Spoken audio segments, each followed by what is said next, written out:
All right, so the purpose of this tutorial is to show you guys the basics of Photopea and the workspace, going over basically the menu bar up here and all the tools over here and kind of getting better to understand what the workspace is that you're looking at here.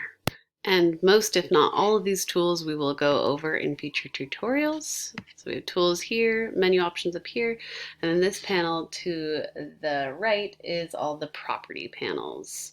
So you have your layers and your history and your brushes and swatches that can be applied to your image. And anytime you open something like this up, you can close it again by clicking these little arrows to open things up, close things up. That's just a nice little hack to know is there so that you can arrange your workspace in a way that works best for you.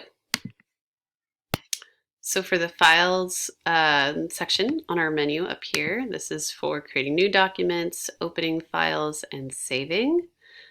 Edit is going to have to do with cutting, copy, pasting, and other things that we'll go into later. But the most important would be the undo and the redo button, which is also really easily obtained with the shortcut key of Command Z and Command Shift Z. So we can practice those as we go. And then image has to do with making any kind of adjustments to the image. We'll play with all of that later. It can adjust the size of the image, the size of the canvas, and doing some transformations, like flipping. Oh, see?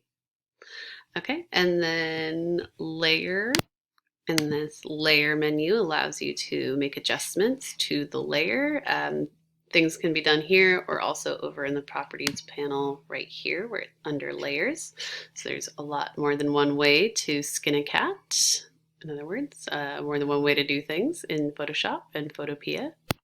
And select has anything to do with selecting, so inversing or deselecting anything.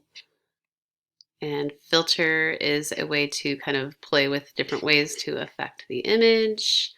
View is for zooming in and out or adjusting the pixels or applying grids and rulers to see where your images are being aligned.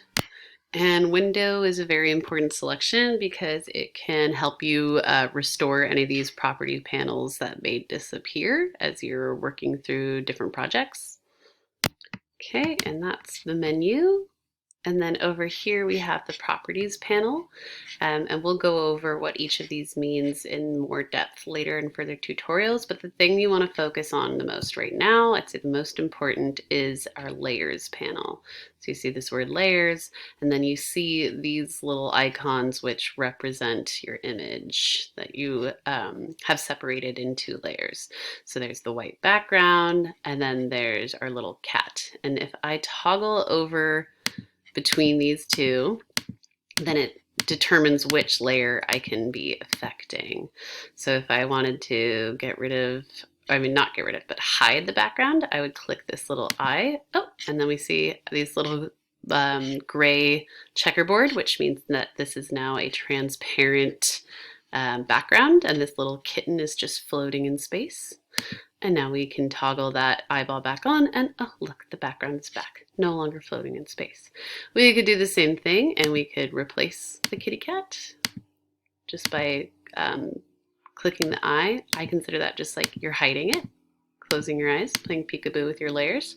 And then you can switch the placement of your layers. So I just moved the cat behind the background layer, and then I moved it right back. So it goes behind the background layer and it's gone. I move it back on top of the background layer and we see it again. And we'll play more with that in the next tutorials. Okay, so pretty simple stuff. And then over here we have all of our tools. So this is the move tool, and it's useful for moving your object around, changing the size. You'll see it has this little bound selection box around it. When you click it, you can deselect it by clicking out of that tool. This is the rectangular select tool. You can also use the ellipse select or the lasso select, and a few of these other select tools, which we'll go over later, but just to give you a sample of what you can do with it. You can pick your object and then you can manipulate that object in different ways. I use it a lot to do like a copy pasting. Yep. Now I have two cats. And I did that just by highlighting it, clicking Command C, or you can go into Edit and hit Copy, and then I hit Command V, or you can go into Edit and go to Paste, and then you have multiple objects to work from. Okay. And then we have a Smart Object selection, and this can be used with the object selection or the quick selection, and that way you can select the object in a slightly different way. This is better when you want to tighten in on the shape itself. Like you can see these little marching ants that are now around this little kitten. And I've gone and done the same thing, copy pasted it, and now I have a more precise cat. It doesn't have the little white box around it. Okay.